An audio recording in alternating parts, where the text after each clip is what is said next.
સુરેન્દ્રનગરના છેવાડે આવેલ વડગામ પાસે શિક્ષણનો સેવા યજ્ઞ વર્ષ 2002માં ભાડાના મકાનથી શરૂ થયો હતો. આ સેવા રથ 10,000 વાર જમીન ભેટમાં મળી અને શિક્ષણનો રથ આગળ વધ્યો. જરૂરિયાતમંદોને નિઃશુલ્ક રહેવા જમવાની સુવિધા અને અભ્યાસ મધ્યપ્રદેશ, દિલ્હી, છત્તીસગઢના બાળકો પણ અહીં અભ્યાસ કરે છે. અત્યાર સુધી 1600થી વધુ બાળકોએ લીધો છે લાભ. વડગામના વિશ્રામ મકવાણા અને તેમના પત્ની કરે છે આ સંચાલન. લોકસેવા કલ્યાણ સંસ્થા નિરાધાર અને જરૂરિયાતમંદોનો સહારો.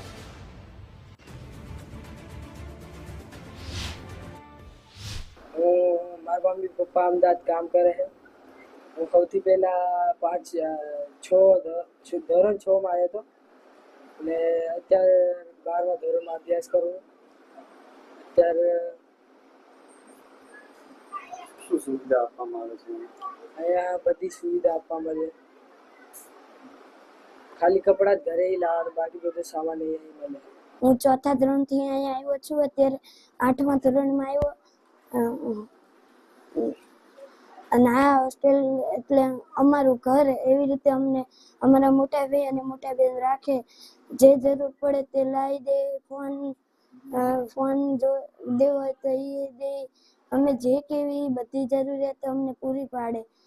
ધોરણ 8માં આવ્યા તો મારું ધોરણ 9 છે. એક વાર મારું અહીંયા થયું છે. આ જ્યારે પહેલી વખત આવ્યો તો ત્યારે મને બહુ દૂર થઈ હતી, પણ પછી મને માફ કરીને મને આ રાખ્યું છે. ને આ સંસ્થા બહુ સારી છે. લોકકલ્યાણ સેવા સંસ્થા 2002માં વડગામમાં એક નાનકડા પાયા પર 5 બાળકોથી શરૂઆત કરી ભાડાના મકાનમાં. ત્યારબાદ શ્યામાબેન ગોગલે આ જમીન 3.5 વીઘા એટલે કે 10,000 વાર જમીન દાનમાં આપી અને ડૉક્ટર નવીનભાઈ પટેલ, ડૉક્ટર ભૂપેશભાઈ શાહ, કુસુમબેન શાહ અને ડૉક્ટર વિનેશભાઈ કાપડિયા સાહેબ જેવા લોકોએ, મોનાબેન કાપડિયા જેવા લોકોએ આપણને ખૂબ મોટો સહયોગ આપી. ખાસ કરીને બિમલાબેન હુરા જેઓ અમદાવાદમાં રહે છે, તેમના અમદાવાદ સારવાર મંડળ અને ગુજરાત સારવાર મંડળ તરફથી આપણને ખૂબ મોટો સહયોગ મળ્યો. કાંતાબેન બલાર, રુચિતાબેન, આ બધા દ્વારા આપણને જે સહકાર મળ્યો એના કારણે આ સંસ્થા ફૂલી ફાલી.